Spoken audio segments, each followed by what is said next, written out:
pumping everything up. I feel like it, yeah. Although, They do also have the CC with them.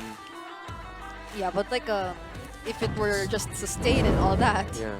you'd give it to Aurora, but like the early to mid damage department would probably favor AP Bren. It all comes down to this, ladies and gentlemen. One last game for the night. Who's going to take the dub? A reverse sweep by Aurora, or will AP Brent finally reintroduce themselves in the big leagues? Oh, Chovskirt poke down to half HP, and as we're seeing it right now, Kekedot's just helping James Pax really farm fast. There's a lot of crowd control also, though, on the side of AP Bren. But in terms of their damage, it's very dependent on the Vexana and the Harith together. But if they can change their crowd controls at the right time, it might actually be very, very annoying for Demon Kite and Renergy to deal with. But again, just looking at the fact that there's a Granger and an Edith on the other side for Aurora, it's tough for AP Bren. This is a more demanding lineup for them to pull off. Yep, for AP Bren, it's easy to, well, it's easy for Aurora to build defensive items. Like, yeah, mainly magic to start. And then you start dealing with the problem of physical when AP brings the farm in. So, you see it here, Kekedot waiting to catch Edward off guard, and even James Pax comes to the party. Oh, I wonder if Abu Jingjing knows. You don't have any information onto Kekedot and James Pax. They only saw Chovskirt in the middle lane, so fortunately for Aurora, there aren't any pickoffs just yet. Both teams are just so careful. Oh no, wait, I take it back. That was a close call for Edward. He nearly got taken out, and that's the, wow, revitalize. All right, no, this makes sense. He needs to get level 4, get some wave in mid, and then hits the regenerate, so he'll be part of the turtle take. Oh, all this while, oh lord, look at this. The last Raider doing Raider things. He's gonna steal the orange. Yep, that's an orange buff gone, and I think that's Aurora also showing that they're confident that they're gonna take this turtle. Good thing Shizo's gonna be checking the orange buff, and they'll get the read. Oh, does he get it? Yeah, I think he did secure, and then the turtle will eventually still go to AP Bren. So yeah, Demon Kite's early rotation and anticipation of the turtle going sideways for them scored them at least something on the map. Yeah, and you see Aurora actually really respecting what we talked about, the sheer crowd control burst damage combo of AP Bren at this point in the game, that they're willing to give up the first turtle even though they have an Edith who was level 4 in time at that scenario.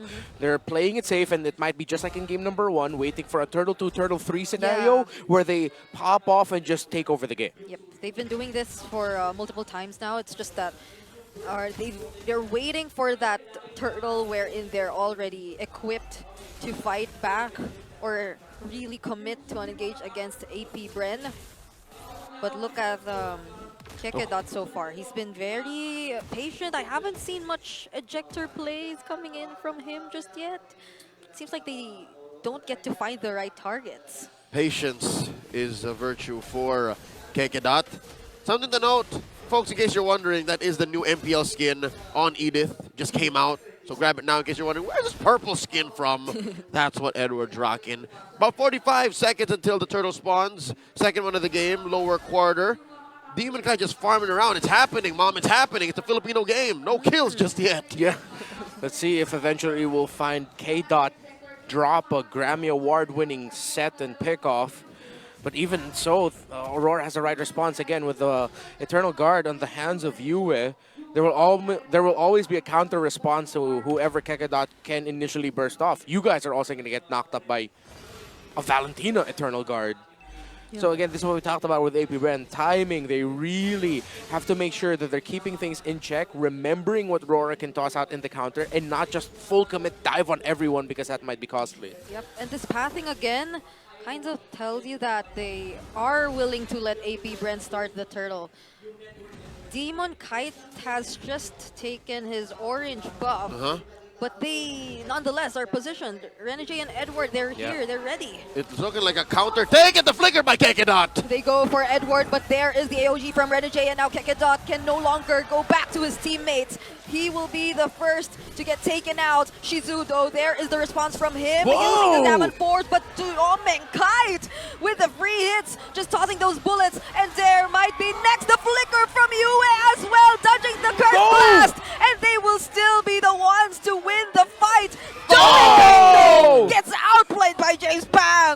while, Demon Kite was going for the turtle, so he chose his battle. He says, brother, you got this. I'm going to take the objective. Was that me or was that a stray bullet by Demon Kite missing James Banks by an inch? Yeah, just like one single one from the Rhapsody. Yep. And that could have taken down James Banks already. But good committal there actually by James Banks to acknowledge that, you know, there's a chance I can win this. I'm not going to back off. I'll just fight. Yep, talk about a dead zone on the Granger. Just like the Sicilian, when you're that close to a long-range hero like this, you usually have them cornered, usually checkmate. So that's that sequence right there. And despite the turnaround by Aurora, small lead, very small win. Oh, Kite, could he be sensing this? Kekedot can actually look for him right here. There goes the unstoppable force and the ejector, but gets taunted by Renegade. Still gets to cast the ejector, but only towards his teammates. There's the AOG. Also landed towards Shizu, and right under the turret, he won't be able to sustain the damage of 5. The silent kid will not survive to save his tier 1, but all this while, look at there. He's up there, pushing, takes tier 1 up top. I was surprised that Shizu actually committed to trying to get the minion waves for defending that. The moment he saw that there were already 5 members of Aurora spotted out by Kekedot, he should have already been on the way back to base. He shouldn't have stuck there any longer. And he gets picked off as well. So that's a 1-2-2 start for the Harith. Not a good one for APBR. Looking at the items though, it is a 1,000 gold lead favoring Kite, already up to a very quick Sky Piercer. We'll be going to the, if I'm not mistaken, Malefic Roar for the 3rd, while the Harith is still on the way to the Feather of Heaven, 2nd item. Oh, this is a fight waiting to happen. Renegade and Demon Kite engaging with Kekedot. There, pushing him back. A silver lining for APBR. Mr. Panks is actually up from Demon Kite by about 200 gold. Like, he's racing him. He got his 2nd item first. So if the farm continues this way, then maybe APBR can set something up post-turtle. Yep. Dare doesn't have his curtain call just yet though. So Aurora Gaming might be the ones to start this objective. We said it again. Ooh. So this might be the timings for them to finally decide to engage. But there goes Kekedot. He won't be able to set up anything for his team because he gets taken out first. Yue, Dare's trying to look out for him, but it's James Panks that matters for Aurora. He gets taken down next. Dare, he will be receiving the Death Sonatas. And that's a flicker from Kite too, just making sure that he goes down. But he's been dancing around everyone. But that last bullet still connects, and he gets taken out. What dead zone? Kite flickers forward just to confirm the kill onto there in the face of a 2-man gank squad. APBR did not see that coming. He sidestepped the Deathly Grasp too. Dare was pulling Kite into the range of Chovskirt's Vexana. But just when I thought Kite would get caught out by a Deathly Grasp, he went back a little bit. It was a fade away Death Sonata and he got the kill still onto Dare. I think they call that an FDS in the business. About a minute until the Lord spawns lower quarter. APBR catching their breath. James Panks now has his first death of Game 3. 8.5 minutes in. This is as macro tight as it gets. Yeah. And so far, Aurora are going through the cracks over APBR will allow for them to. And so far, Demon Kite unscathed. Yeah, how does Kekedot position himself and control the brushes though? It seems like every single time since Aurora right now, they get to group up a lot more. There's just so many ways for them to check the areas, the brushes around. It's those consistent Death Sonatas coming in from Kite too, which ensures that they're in a safe spot. That's why it costs Kekedot so much, either a conceal or a flicker, to even get anything started. Currently, Kite sitting at 420 stacks. He's firing up. Though we got to see there in the previous big team fight just how much a Gacha entry in an Edith ultimate will mess up an APBR team fight. Like, it's so demanding for them to fight under those ultimates. The entry of Renegade will mess up their formation, forcing them to re-scramble mid-team fight while they're avoiding certain things. And Edward's Primal Wrath will make them think twice about using all their abilities at once. He does have one on lock. Looking for it! A successful Terrify and Flicker or Shatter coming in from Edward 2 to take down Kekedot. But Renegade, will he survive this? Blade Surge coming in from James Panks, but there's the Revitalize to help him survive! Mr. Panks was an inch away from a charge sever, so he couldn't get the double. Aurora lived to tell the story. They back off. Lord gets reset. Revitalized just on time, and they were running at the right time as well. In the right direction. In the right direction. Shizu and James Banks could have gotten two, maybe even converted it into a third, maybe even threatened to show Aurora, hey, come closer, we're already going for the Lord. But now Aurora's still in control. Oh my. AP Bren also trying to hold this mid lane, but it feels like it doesn't matter to Aurora MLBB anymore. Nice chubby wave left up in the long lane. Passive push for Aurora, and we're back to the Lord Dance. Amazing work for Aurora again. Season 8 champions Blacklist, Season 9 champions RSG. The remnants of those two teams are in Aurora. They're masters of the Lord Dance. Oh wait, but Kekedot and Shizu, who could they be after? There's the conceal and the flicker forced out from Yue. Great use of space by Yue, baiting himself, using his body as quarry for AP Bren. And now the Lord Dance continues! Kekedot goes in and there's a terrifying, but Edward won't be able to use the Primal Wrath. Shizu dancing there, Kekedot will be the trade, and there on the back lines won't survive. Two will fall from Aurora, but Darren and Kekedot are gone from AP Bren. 2 for 2, lane for lane, but Aurora continue the onslaught, taking that mid lane. Oh, Demon Guide! What? Going for James Banks in a successful solo kill! The anime fight, the man with a million moves, fall at the hands of the last raider. And Aurora will be able to get what might just be the last Lord of the game, with a game-winning push potentially on the way already. The biggest problem, every time Kekedot sets, Renegade always jumps in with the Avatar of Guardian, and that provides so much space for Dominkite and Yue. The Hitman turned into the Hit Me Man. Great use of the kit, of the revitalized clutch for the rest of Aurora. They're looking at a 7,000 gold lead. A Lord pushing up top, and a bare base for AP Bren. Just inhibitors left after the next minute. They could potentially be a bit more confident to take on the next fight. Shizu has just picked up his Holy Crystal too, but they have to take into consideration the Lord. It's also marching up top. All right, if game 1 happens again, that same situation, then that'll leave a very sour taste in Aurora and the rest of the Auroras watching, because you already learned from that lesson. So they got to take this slow, got to be patient with the approach.